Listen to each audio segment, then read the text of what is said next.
God speaks to people in dreams all throughout the Bible, at different times and for different reasons. But in Genesis 20, God appears in a dream to the king of the Philistines. And there's a deeper reality to what's taking place here. First, you need to understand how this story fits into its literary context. So what does this story teach us about dreams? Does this story teach us anything about how God will speak to us in dreams? Let's jump into the Word of God to find out. Here we are in Genesis 20, where Abimelech, the king of the Philistines, ends up having a dream from God. And as we try and make sense of dreams and why God uses dreams and what God's doing in this dream particularly, we need to understand the context. Chapter 20 opens by saying, from there, so when I read the Bible, I really want to know where we're at, not just in the story, but geographically. Where is Abraham right now? The story left off with Abraham in chapter 19 by the oaks of Mamre. And he's planted there for a season. He ends up interceding for Lot when it comes to Sodom and Gomorrah. It's really helpful to understand the surrounding context of what you're reading. Like, understand where you're at in a narrative sense, understand where you're at geographically, understand where you're at when it comes to the character development, when it comes to Abraham and his story. Okay, so Abraham journeyed toward the territory of the Negeb, and he lived between Kadesh and Shur. We're not going to get into the geography necessarily here, but I do want to pay attention to this fact, that he sojourned in Gerar.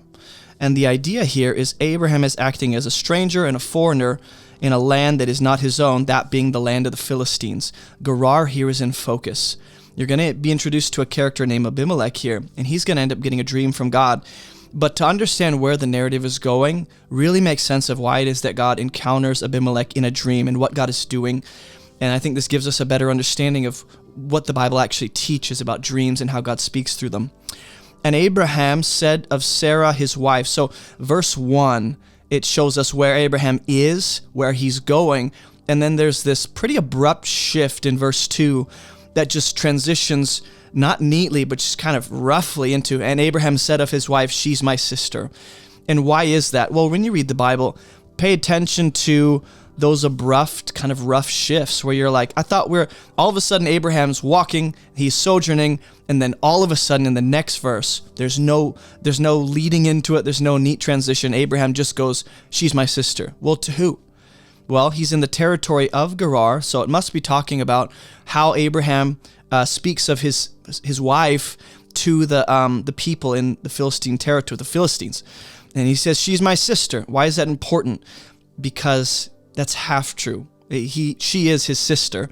That is absolutely a fact, but half sister. She's also his wife. And he leaves that out intentionally. And Abimelech, king of Gerar, so now we have the king being introduced. He sent and took Sarah. So you wonder why verse 1 opens up with where are we? Verse 2 opens up with Sarah kind of being the focus of this story. And verse 3 brings Abimelech into the story. Just notice that when you read the Bible, especially narrative. Okay, Abimelech is introduced and he takes Sarah.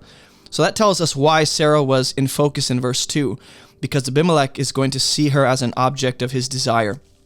But God came to Abimelech in a dream by night. So there's the sequence of events I want you to track with. From there, Abraham journeyed. And we need to know, again, where it was that Abraham previously was and where the narrative is at. If you read chapter 19, again, read the surrounding context, you'll know that Lot was just rescued from Sodom and Gomorrah. Lot was essentially, his wife's gone, and now his two daughters are left with really the household name. How will they continue their lineage? They have no more husbands. They look around the land and go, there's no one fit here for us. And so the two daughters of Lot, they don't conspire necessarily, but they do plan. You can call it a conspiracy. They plan to get their father drunk 2 nights in a row, sleep with him, and produce offspring through him. It's a way to preserve their own family lineage, preserve their father's name. It's for their own protection. It's for the good of their father. And it's not necessarily something Lot necessarily would have agreed to, but they planned that anyway. So that's where the story picks up. So understand that as we go into chapter 20 and talk about Abimelech and he's lied to and he has a dream, this comes right after two of Lot's two daughters plan to sleep with their father to produce offspring for themselves. That's important. So on the one hand, before that story, we see Lot is rescued. We see victory, God's judgment and justice against Sodom and Gomorrah for the I think, the blood that cries out against them. But he says, I've heard the outcry against Sodom and Gomorrah. God judges and destroys Sodom and Gomorrah. Lot's left, and then the daughters plan to continue the line. And then we have Abraham here. Abraham's a sojourner, traveler, foreigner here in Gerar. Abimelech sees his wife, half-sister, takes Sarah, but God comes to Abimelech. This word "but" tells us all these sequence of events, and Abimelech, and then but God. It's as if God is bringing a halt to the progression of what's taking place. It seems like he's standing in stark contrast to Abimelech's decision. You'll see why. God comes to Abimelech in a dream by night and said to him, "Behold, you are a dead man because of the woman whom you have taken, for she's a man's wife." So there's so much emphasis on Sarah being the wife of Abraham. But he says, she's my sister. She's my sister, but she's his wife. That's the main focus of this issue, is that Abimelech has unknowingly taken another man's wife, and God comes and warns him and says, you are a dead man because of this woman. Okay, so we have a few elements that are reminiscent of Genesis chapter 3, which is a woman and death, and not necessarily an innocent decision. Abimelech is different than Adam and Eve in that regard, but just pay attention to those different elements and components. It's reminiscent of you will die because of this woman that you have taken. She's not yours, just like Adam and Eve take the fruit that's not theirs and death is produced. But God here is bringing a halt to that and stopping that so that Abimelech doesn't die because he's innocent in the matter. Now Abimelech had not approached her. Now that's how we know that he is innocent here. I'm just going to highlight some of the good aspects of Abimelech. He has not approached her, which you're to think sexually. So he said, Lord, will you kill an innocent people? And what's interesting about this story that just came to mind for me is the last story before this. Abraham is interceding with God for Lot in Sodom. So Lot is his nephew. He lives in Sodom, and Abraham hears that God is going to bring judgment against Sodom and destroy it. And he goes, are you going to destroy a bunch of righteous people with the wicked? That doesn't seem right.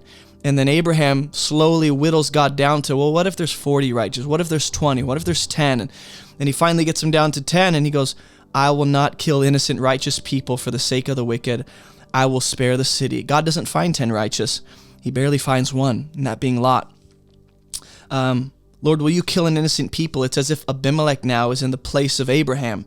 But instead of Abimelech pleading with God for another person and people in another nation and city, Abimelech is pleading for him and his household who are innocent in this matter, okay? So just think about those connections to the previous story. When we read the Bible, we really want to, I guess, maintain as much awareness as we can of the main ideas in the previous story and have that in mind as I read this current story, okay? Will you kill an innocent people? God's justice is in question, his righteousness, not doubting his righteousness, but really going, this doesn't seem fair here. Did he not himself say to me, she's my sister? And Abraham did. Abraham did lie. He straight up lied. He said, she's my sister. I'm just going to highlight in yellow anything about the woman, okay? The woman, she's a man's wife. He said she's my sister. And even she herself said, this isn't just Abraham. It's like there's a conspiracy going on. They both agreed to tell me that they're only brother and sister. And she said, he's my brother too. In the integrity of my heart and the innocence of my hands. So we see integrity. We see innocence. He says, I've done this. Okay. So I just want to note the connection between the hands, what he does, and the heart, which is the operations center, the control center of the body and life, which involves what you do with your hands. Abimelech is saying is, I'm innocent. In the integrity of my heart, my hands have acted in innocence. He's claiming innocence here. I have done this. And then God said to him in the dream, because remember, all of this is taking place in what you might call a vision of the night, or commonly referred to as a dream. And God said, yes, I know you've done this in the integrity of your heart. So God is not questioning Abimelech, king of the Philistines. You know, Philistines have a bad rap when you read the Old Testament, especially when you get to David and Saul. And and all these guys, and you're like, Philistines, bad guys. And this narrative, actually, the Philistines, the king of the Philistines, he's the one who has integrity. He's the one who's innocent. Whereas Abraham, not so much. So it's a reverse image of what we see typically throughout the Old Testament later on, which is like, the Israelites are right, and the Philistines, well, not necessarily. There's right and wrong on both sides. No one's perfect. But in this case, he says, I know, and I kept you from sinning against me.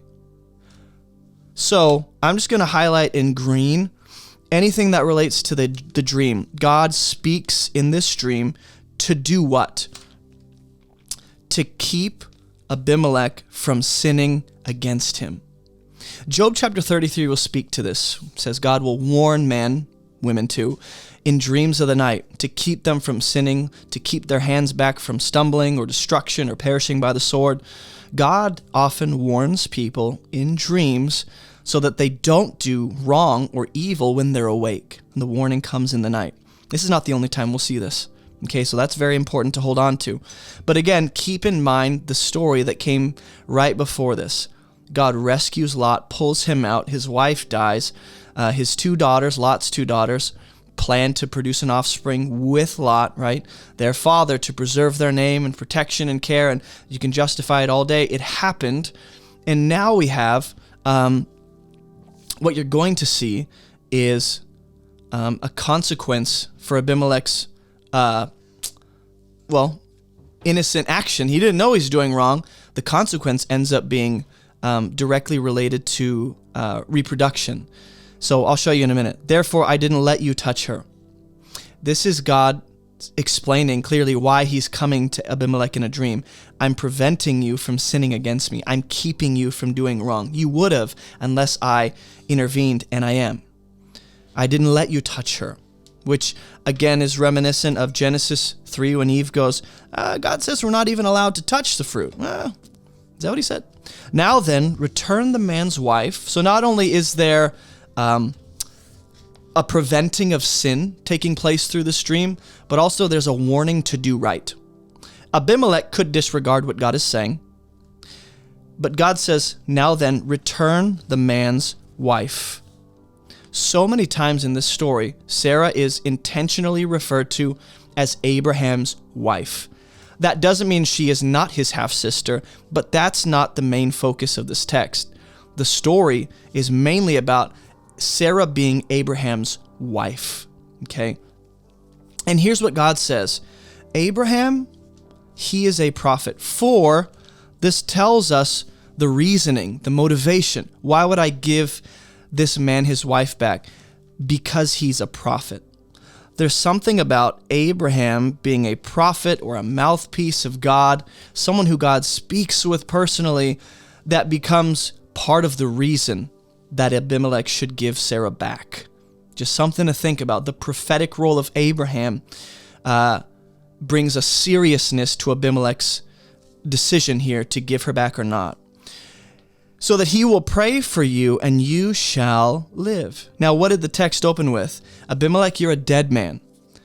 I didn't know. Oh, I know. Hold on. Give the woman back, because that's his wife. And when you do, that man, which I'm going to highlight in blue, anything about Abraham, number one, he's a prophet. Okay. Number two, God wants Abraham to pray for Abimelech so that Abimelech lives. So there's life on one side, on the other side of Abraham's prayer. And you go, that sounds familiar. Yes, Genesis 19, the chapter before this. Abraham, in one sense, is praying because prayer is just communicating with God. Abraham is praying, talking to God, interceding for Lot, and God spares his life rather than giving Lot over to death with his two daughters. God spares him, and God lets him live because Abraham prays or intercedes. So we see Abraham doing this, not just in chapter 19 for Lot, but Abraham doing this here for Abimelech. And if you follow the story of Abraham, all the way in the beginning, God told Abraham, leave your household, essentially leave everything that's familiar and common in your household, in your father's house, leave it all and go to the place I'm calling you. It seems as though, I'm convinced, that Abraham was not supposed to bring Lot with him. And so Abraham is having to deal with the consequences of his own half obedience. where he did leave and he left a lot of it, but he did bring Lot, his nephew. For however you justify that and go, well, he had good intentions, Abraham still brought Lot. And it seems as though he wasn't supposed to. So when Abraham has to pray for Lot to be spared from Sodom and Gomorrah, or the destruction that comes upon them, it's as if Lot would not be in that situation in the first place if Abraham didn't drag him along for the journey. And now we see a kind of replay of that, where now Abraham has to deal with the consequences of his own lying and letting Abimelech take Sarah, knowing full well that there might be some wrong morally in this, and she's a half-sister, but she's also my wife. You can have her. That whole deception has caused Abraham to have to clean up. It's caused another mess for Abraham to have to deal with and clean up. And so there seems to be, at least in both these stories, this repeating idea of God using Abraham to be a part of cleaning up the mess he's created. And God still uses him as a prophet. And the dream, think about the dream. The dream here is not just to tell Abimelech, do what's right, that's his wife, give her back, but also it's to honor Abraham in the sight of Abimelech as a prophet. They're going to have a relationship going down the line, even with Isaac, right? Abraham's son will have a relationship with the king of Gerar, Abimelech. And so we'll see this relationship continues. But for now, God is making it clear to the Philistines and the king that Abraham is one of my appointed prophets. God is honoring him through this and lifting him up in the midst of Abraham causing this mess himself. And we go, what the heck?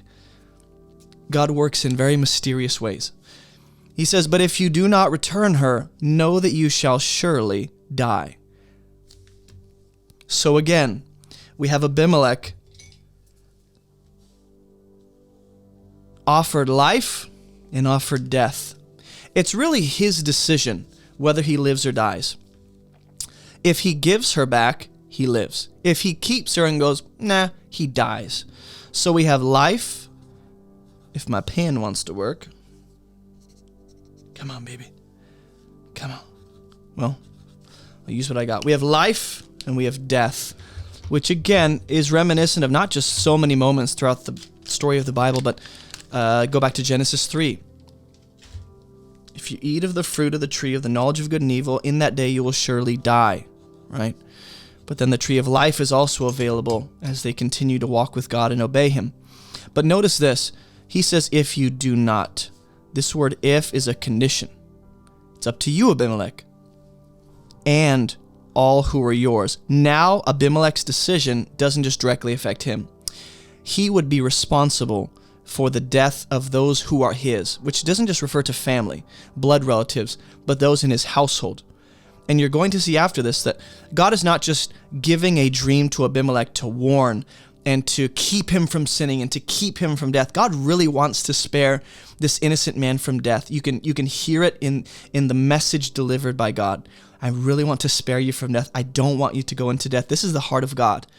So God's character is revealed in this. Abraham is honored as a prophet throughout all this. A mess is cleaned up.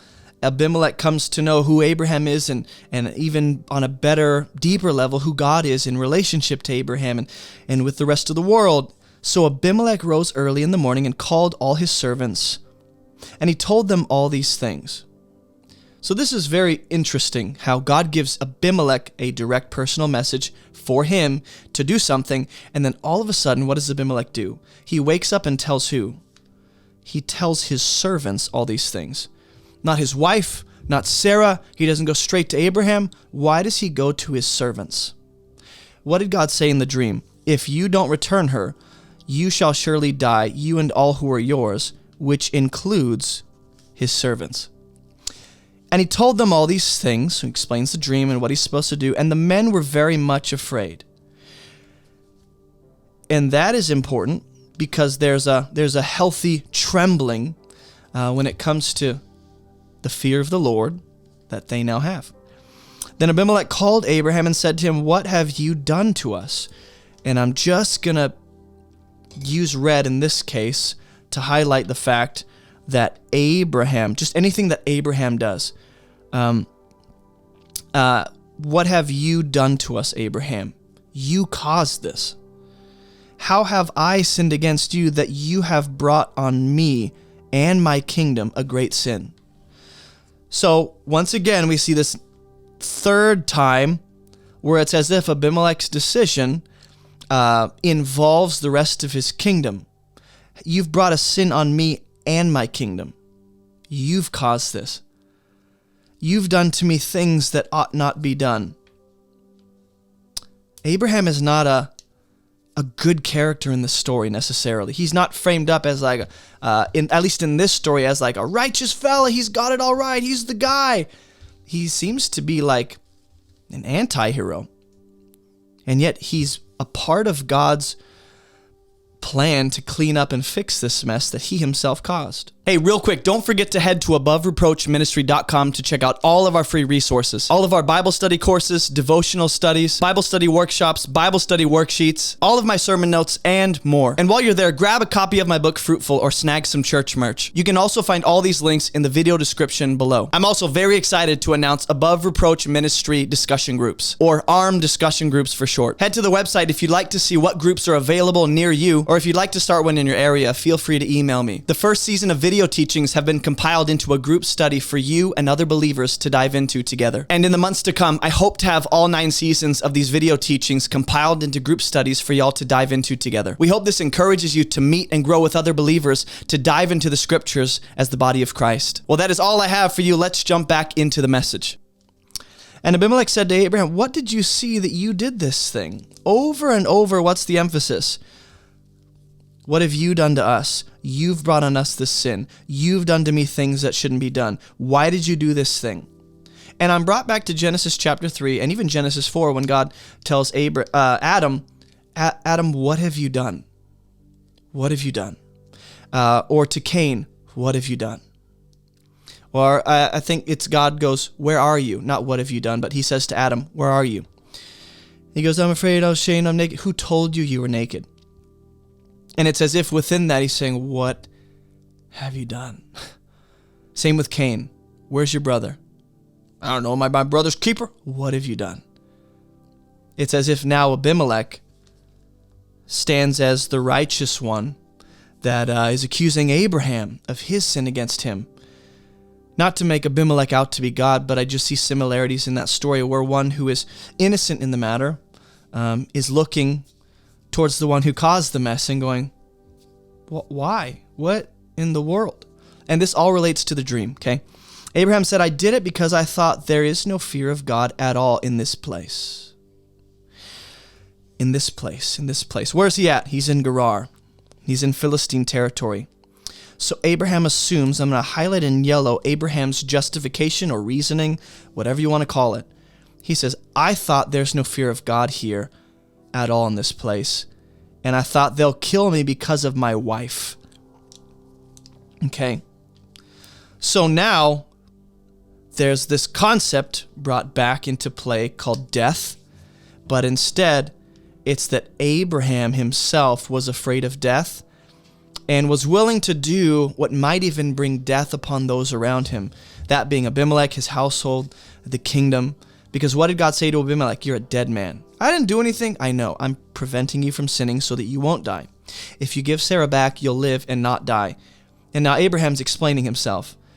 I assumed no one fears God here, which he was wrong. I assumed they're going to kill me because of my wife, which it seems as though he was wrong about that too. If they feared God, they probably wouldn't have done that. So Abraham here finds the fear of God in a very unlikely place. And rather than consult God, he lets his fears get the best of him, and he lets his fears and feelings guide his decision. He acts out of fear and self-preservation, and he does what ought not be done. He lies. He deceives someone, with my kids yelling in the background. He's willing to, even put his wife out there and let other people get hurt in the process. And he goes, besides, she is indeed my sister, the daughter of my father. I love when my wife goes, shh. That's hilarious. Even though not the daughter of my mother, and she became my wife. Why is it that over and over, and if you read through this story, you'll see the fact that Sarah is Abraham's wife repeated a lot of times. And so when a text repeats an idea, there's an emphasis being put on that, and it's on you to go, hold on. That tells me that phrase or that idea or that repeating word is part of the main point of this passage, which is Sarah's relationship with Abraham. That Abraham not disrupted or messed up by doing this. We don't know if there's any relational issue that comes from this, or relational tension, or things are always the same moving forward with this. Not necessarily the question, but the point is, it's his relationship with his wife that ends up being part of the focus of this text. And Abimelech was unaware of that sacred covenant relationship. Otherwise, he wouldn't have acted in the way that he did. And so there are certain elements that are reminiscent of not just the previous story. Like, I just want to think through this. In what ways does Abraham resemble characters in the previous story? Well, Lot's two daughters wanted to preserve their own name, their father's line, their own lives by producing an offspring on their own, by their own efforts, by their own cunning. They devise a plan to make it happen.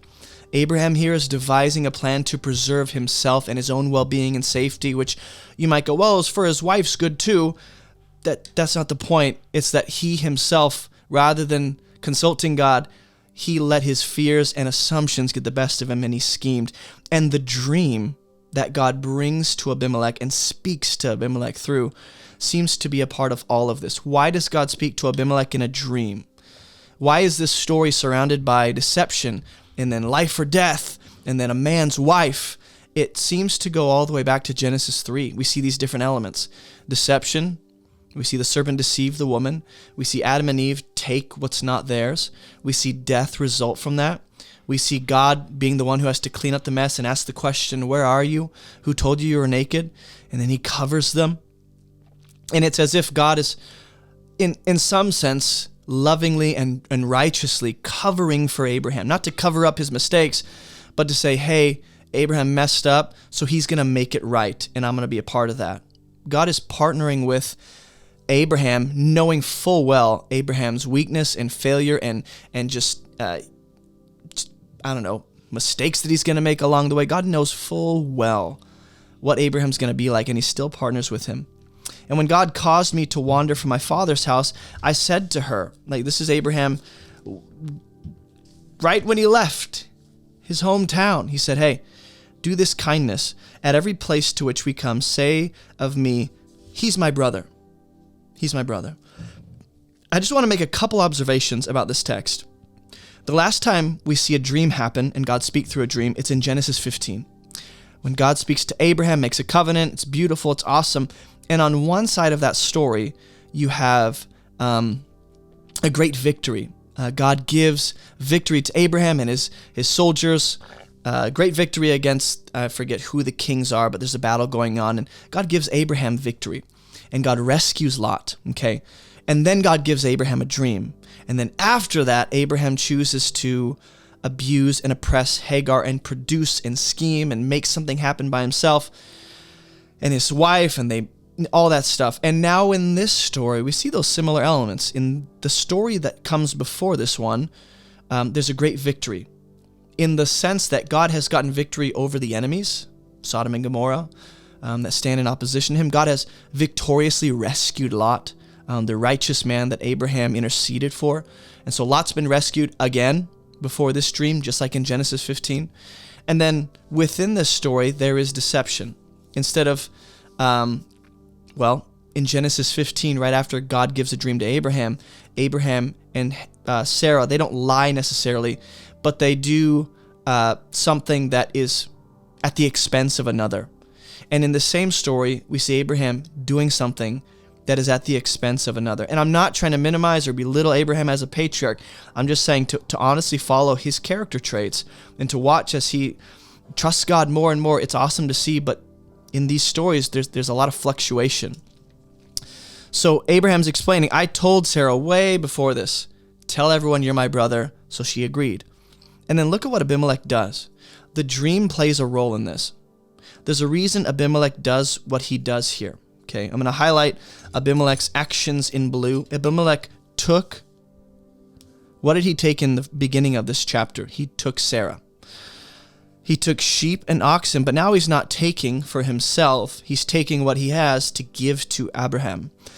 And we see this same idea actually in Genesis 15. And I'm just thinking of all these stories. The last time we saw a dream, before that dream happened, Abraham gave a tenth of his spoils to King Melchizedek, the mysterious priest king. And now we have a king instead giving sheep, oxen, male servants, female servants. He gives them to Abraham. Hold on, Abraham just lied and schemed and put your family and household at risk, and you're giving him gifts? Well, what did God say? He's a prophet, which means God is with this man. So what does Abimelech want? It seems as though he wants to be in Abraham's good graces, so he gives gifts, but it's also to establish a relationship. And he returns Sarah, his wife, to him, which again, the emphasis, he could have said Sarah over and over. The way Sarah's referenced is as the wife of Abraham. And I just want to pay attention to that, because he could have just said he returned Sarah. We know who Sarah is. But each time, Sarah his wife, Sarah his wife. And Abimelech said, behold, my land is before you. Hold on. Abimelech, why are you being so nice? Here's sheep, oxen, female servants, male servants. Here's my land. Wherever it pleases you, go ahead. To Sarah. Now he's talking to Sarah. Abimelech says, I've given your brother 1,000 pieces of silver. Why? Abimelech's about to explain. It is a sign of your innocence in the eyes of all who are with you. And before everyone, you are vindicated. This is not Abimelech saying, hey, this is a sign of my innocence. I didn't do anything wrong. My family, my household, my nation, we did nothing wrong. He says, and I want you to pay attention to this when you read the Bible. Notice when there are these odd, out-of-place details. You would expect it to say Abimelech said, this is me saying I'm innocent, but he says it's a sign of whose innocence? Sarah. Sarah's innocence is in mind. Sarah is vindicated before everyone and in the eyes of everyone. Why is that important? Why does this story and the way God interacts with Abimelech through a dream, why does it all move towards Sarah's vindication? Sarah is defended. Sarah's innocence is symbolized in the gifts he gives. And again, we don't want to read too much into this, but it is reminiscent of what we see in the Gospels with Jesus. How Jesus offers himself, not to say that we are in all actuality innocent of our crime. No, we have sinned. But Jesus vindicates us. Jesus defends us. Jesus pleads our innocence by making us innocent and holy and blameless through the gifts that he offers. Not to make Abimelech out to be some Jesus. But those different elements do come into play. And it's interesting that the way God speaks to Abimelech is delivers this information. It's through a dream. The dream seems to be a large part of what takes place here. The dream is connected to Sarah's innocence. The dream is connected to Abraham being known as a prophet. The dream is related to Abimelech doing the right thing and having a relationship with Abraham and God preserving Abimelech and his household. It's all because of this dream. It's as if the dream comes into play. God speaks through the dream to deal with Abraham's failure morally here. If you even call it moral failure, but you might call it a mistake. Then Abraham prayed to God. So Abimelech gives, Abimelech blesses, Abimelech opens his land. And what does Abraham do? He prays to God. And what does God do? All these different characters. What does Sarah do? She does nothing. She just sits there as the innocent party. What does Abimelech do? Gives gifts. What does Abraham do? He prays. Now what does God do? I'm just going to highlight what God does in green. He heals Abimelech. Also, his wife, which tells us what? Abimelech already had a wife. Polygamy. And his slaves, so that they bore children. For the Lord Oh, sorry, you can't see what I'm highlighting. Now you can. For the Lord had closed all the wombs of the house of Abimelech because of who? How does this story end? Because of Sarah, Abraham's wife. Seed, offspring, reproduction, at the core of a lot of these stories. And you go, what do you mean? Well, in Genesis 15, when God speaks to Abraham in a dream, seals up a covenant, the next story is that Abraham and Sarah produce their own offspring through Hagar, their Egyptian servant. They produce their own offspring. Here, in the story before this rather, Lot's two daughters come together and they go, let's produce an offspring through our father. In this story, God prevents offspring from being produced through Abimelech's wife, his slaves, and all the wombs of the house of Abimelech. And what did God say in the dream? If you don't return Sarah, you will surely die, you and all who are yours, which involves his servants. So Abimelech doing the right thing affects his wife, his household, his servants, slave, all that, okay? And so when Abimelech takes Sarah to be one of his women, God responds by closing all the wombs of the house of Abimelech, the female slaves, his wife. Why is that the consequence? Why is that the consequence? And I'm not entirely sure. I just see a lot of connections to surrounding stories where people are all about offspring and lineage and having a name for yourself and continuing, your name down the line and having descendants. And here, God prevents that temporarily, so that he gives Sarah back.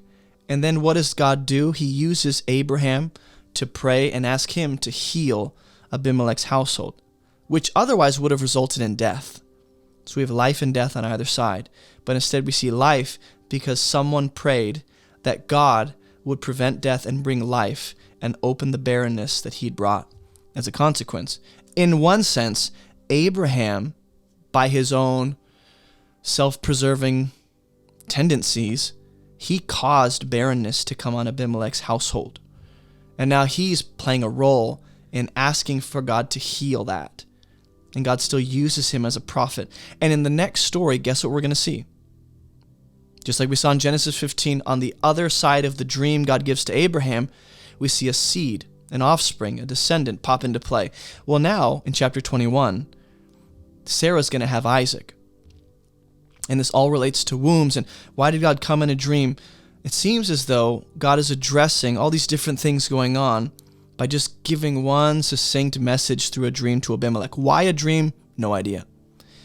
But it does relate to the stories that come before and after it, and it seems to all progress neatly. So, seems as though God just knew Abimelech would respond well with a dream. And that's all I got. But let's just think through the text thoughtfully, critically, prayerfully, and hopefully we'll see more as we explore these different instances throughout Scripture where God speaks to people through dreams. Hey, I just want to thank you for all your support and prayers that make this ministry possible and help us to accomplish our mission. Your support makes it possible for us to create all the free resources we have available for anyone around the world. Our mission is to teach people how to read the Bible so they can live and teach the Bible themselves. So be sure to visit abovereproachministry.com for all these free resources and to support this ministry. And if you're a new believer, be sure to check out the new believer section on the homepage of our website and grab a copy of my book, Fruitful, while you're there. God bless you guys, and as always, keep moving towards Jesus.